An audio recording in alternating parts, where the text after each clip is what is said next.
She says it so casually. Everyone has a past. I don't get attached easily. Sex doesn't mean anything to me. She sounds fine, balanced, detached, but emotional detachment isn't peace, it's protection. Behind those words lies a nervous system trained to feel less, a heart that's learned connection is dangerous. In this video, I'll decode 8 phrases women use when they've slept with a lot of men and reveal how each one hides the quiet truth about emotional numbness, fear, and loss. You're not supposed to judge her, but you are supposed to see clearly, because what you can't see will cost you. She's not lying when she says those words. She's protecting herself. Each phrase is a layer of armor built over years of emotional rewiring. The more she's been through, the more fluent she becomes in the language of distance. But language never lies. It always leaves traces of patterns, of conditioning, of pain disguised as power. And once you learn to listen differently, you realize women don't confess their experiences directly. They reveal them through repetition. The same sentences, the same tone, the same defense dressed up as self-assurance. So let's break the code, phrase by phrase, because the first one is the most common, the most rehearsed, and the most revealing of all. Number 1. Body count is just a number. She says it with confidence, calm, almost like she's above the question. But watch her eyes. They always flicker. It's not the words that matter. It's the tone behind them. This phrase isn't about reassurance. It's about control. It's a preemptive strike meant to flip the guilt before you even ask the question. When a woman tells you her body count is just a number, what she's really doing is rewriting the narrative. She knows what men value: loyalty, exclusivity, the feeling that what you have is yours. And deep down, she knows that the more men she's been with, the harder it is for a man to see her the same way. So she reframes the topic before you can even think about it. You're not supposed to judge, you're supposed to feel ashamed for caring. But let's be real. If it were truly just a number, she wouldn't need to defend it first. She wouldn't try to rationalize it, soften it, or turn it into a debate about insecurity. She'd say nothing, because people only defend what they secretly doubt. This phrase works like emotional judo. It takes your natural standards, your instinct to value exclusivity, and turns it against you. The more you back down, the more you train yourself to ignore your intuition. That's how emotional leverage is built. Slowly, with guilt disguised as openness. You don't need to argue when you hear it. Don't question her. Don't attack her. Just observe. Because that line reveals more than any confession could. It tells you how she manages shame, how she handles accountability, and how she shifts responsibility in a conversation. A woman who's at peace with her past doesn't hide it behind slogans. She owns it quietly, not defensively. Remember, avoidance always speaks louder than honesty. So the next time you hear, "It's just a number," don't listen to the tone. Listen to the silence that follows it. That's where the truth always lives. Number 2. Everyone has a past. She says it when the air turns heavy, when your questions start getting too close to something she doesn't want to explain. Her voice softens, almost defensive, like she's asking for compassion. But this line isn't meant to bring peace. It's meant to shut the door. It sounds like understanding, but it's really negotiation. When a woman says, "Everyone has a past," she's not trying to connect. She's testing your limits. She wants to know how far she can push your tolerance before you start to pull away. She's not asking you to accept her. She's measuring your capacity to ignore what others couldn't. It's not forgiveness she's after. It's leverage. See, in psychology, we call this reputation management through reframing. By normalizing the past, she lowers your resistance. You begin to feel like judging her history would make you insecure or immature. That's how she gains emotional ground. Not by honesty, but by appealing to your empathy. And men, especially the ones who want to be the good guy, fall for it every time. But there's a difference between understanding someone's past and pretending it doesn't exist. When she says everyone has a past, what she's really communicating is, I hope you're the one man willing to look away. And if you do, you'll become exactly that, the man who looks away when he shouldn't. The truth is, everyone does have a past, but not everyone uses it as a shield. A woman who's moved on from her mistakes talks differently. She doesn't have to minimize them. She's transparent because she's healed. The ones who haven't, they dress their history in soft words and social logic, hoping you'll bite the bait of understanding. So here's the rule. When someone tells you everyone has a past, don't nod. Listen for the subtext. The words may sound harmless, but what she's really saying is, I've done things that would make you hesitate, and I need to know if you'll let me off the hook. She's not looking for acceptance. She's looking for leverage. Number 3. If men can do it, women can do it too. It sounds fair, right? Equality, balance, progress. But equality isn't the same as sameness, and she knows that. When a woman says this, she's not talking about freedom. She's talking about permission. The permission to do what she wants without facing consequence. It's a statement disguised as logic, but built on emotional denial. What she's really saying is, if men can disconnect from intimacy, then I can too. And you have no right to care. Here's where psychology comes in. Men and women may both seek pleasure, but they bond differently. Men release dopamine, a chemical that drives reward and conquest. Women release oxytocin, the hormone that drives attachment and connection. That's not moral judgment, it's biology. And biology doesn't bend for ideology.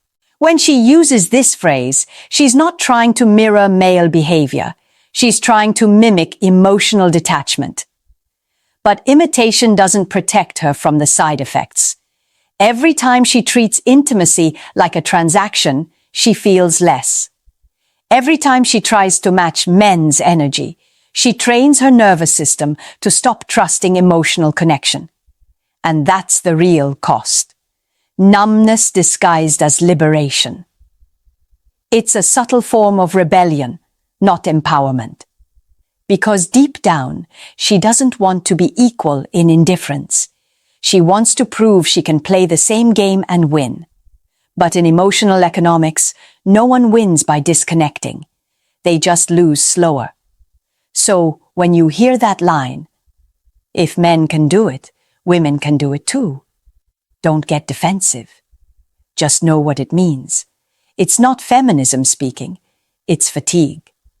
It's the voice of someone who's been hurt and decided that feeling less is safer than feeling wronged.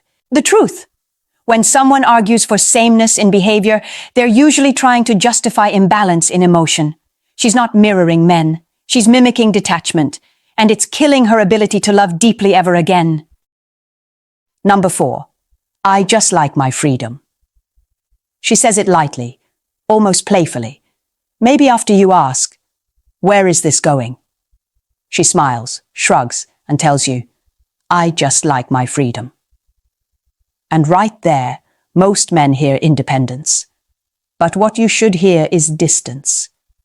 Freedom isn't always a sign of strength.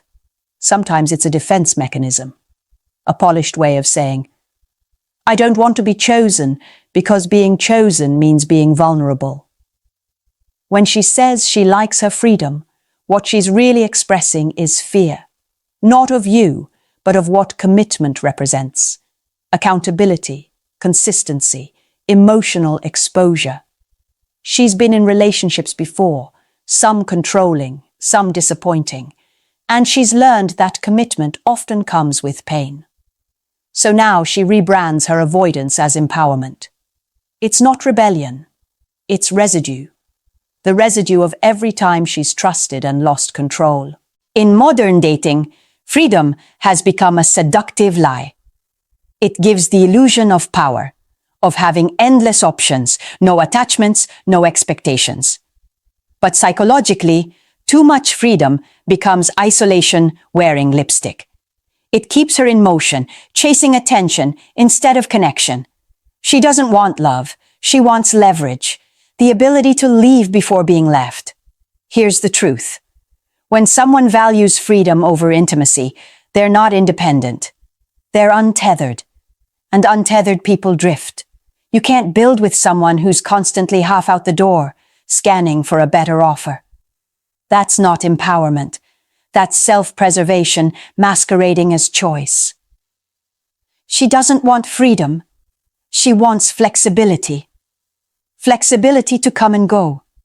To take your consistency without offering certainty. To keep your heart warm while keeping her options open. So don't mistake her words for strength. Listen between the lines. When she says she likes her freedom, what she really means is, I've learned that connection comes with pain and I'm not ready to risk it again. If you hear that, understand this. She's not inviting you closer. She's warning you to stay exactly where you are. Temporary. Number 5. I don't regret anything. I learned from it. It sounds mature, grounded, wise, the kind of phrase people post under filtered selfies and captions about healing. But listen closely. That line often doesn't come from peace. It comes from damage that's been rebranded as wisdom. When she says, I don't regret anything, what she's really doing is protecting her ego from collapse. Because regret forces accountability. Regret means admitting something could have been done differently. And that truth, that moment of raw honesty, threatens the self-image she's carefully built. So she neutralizes it with a prettier word, growth. But not all growth is real. In psychology, we call this cognitive reframing without behavioral change. It's when you rewrite your past in comforting language so you don't have to face the pattern you keep repeating. The phrase, I learned from it, becomes a shield. It sounds reflective, but it actually blocks reflection. Because if she truly learned, the behavior would have stopped. Real growth doesn't need to be announced. It's visible. It's quiet. It's in changed actions, not recycled affirmations.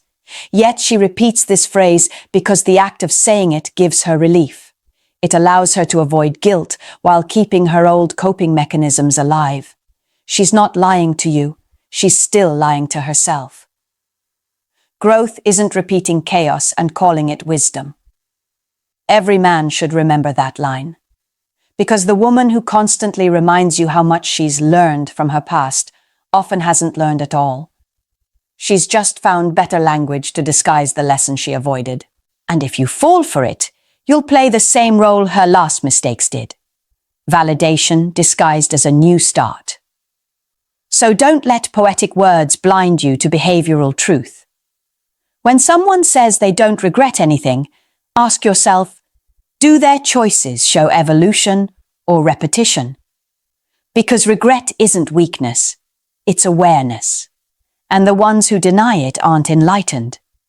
They're just afraid to admit that the pain changed nothing.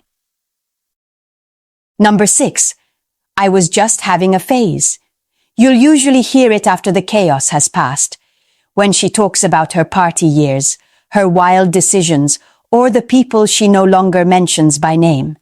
She smiles, waves it off, and says, that was just a phase. And just like that, everything heavy suddenly sounds harmless. But make no mistake, that line isn't self-awareness. It's self-erasure. In psychology, labeling something a phase is a common defense mechanism. It allows the mind to repackage shame as experience. By calling it temporary, she detaches herself from it emotionally, as if it happened to a different person entirely. But here's the catch. When you treat the past like a costume you wore, you never actually outgrow it. You just learn how to hide it better.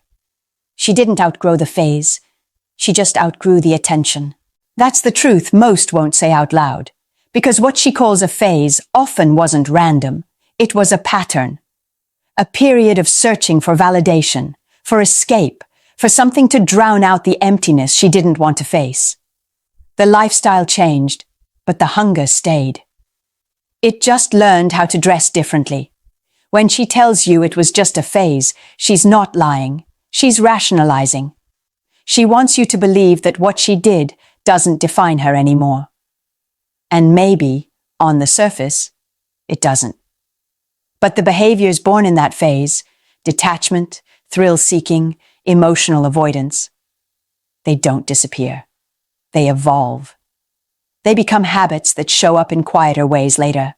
Flakiness, unpredictability, or the inability to stay grounded when things get too real. Don't judge her for having a past. Judge how she carries it. The difference between healing and hiding is ownership. A healed woman says, "I made mistakes." A deflective one says, "That wasn't me. That was a phase." One owns her evolution. The other edits her story. And if you can't tell which one you're dealing with, you'll find out the hard way. When history repeats itself and she calls that too just another phase. Number 7. Sex doesn't mean anything to me.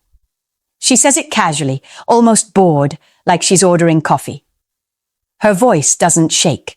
Her eyes don't flinch.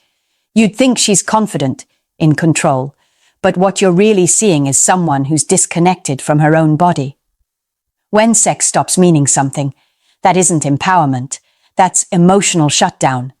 In biology, intimacy isn't just physical. It's chemical. Every time a woman is intimate, her brain releases oxytocin, the bonding hormone. It builds trust, connection, attachment. But when that bond is made and broken too many times, the brain adapts. It starts producing less. It stops expecting safety. It stops expecting anything. That's when sex doesn't mean anything, becomes her truth. Not because she doesn't want to feel, but because she can't. This kind of numbness doesn't happen overnight. It's trained. Repetition turns emotion into habit. What began as heartbreak turns into armor. What began as rebellion becomes routine. She tells herself she's free, that she's detached. But what she's really saying is, feeling nothing is easier than being disappointed again. And most men misunderstand that. They think a woman like this is just low maintenance, or that she's cool about it. They mistake indifference for maturity. But numbness isn't maturity. It's trauma wearing lipstick. It's what happens when someone's been intimate so many times without connection that their nervous system stops trying to bond at all. When intimacy stops meaning something, connection stops being possible. That's the quiet tragedy behind that line, because when she tells you sex doesn't mean anything to her, what she's really saying is, it used to, and I wish it still did. You can't fix that. You can't compete with the ghosts of all the times she gave herself away and felt nothing in return. You can only recognize it for what it is, a warning. So don't chase the woman who brags about being numb.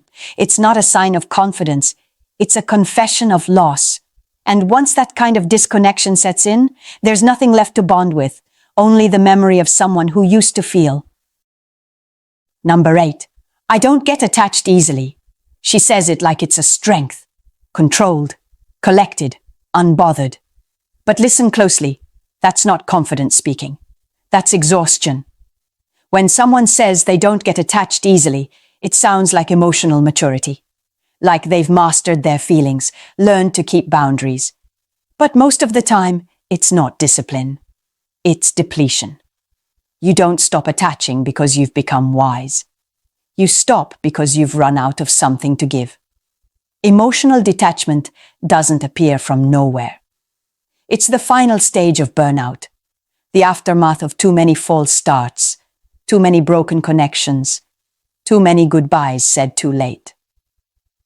Each one drains a little more trust, a little more softness, until there's nothing left but composure. And that composure is what fools people. They think she's strong.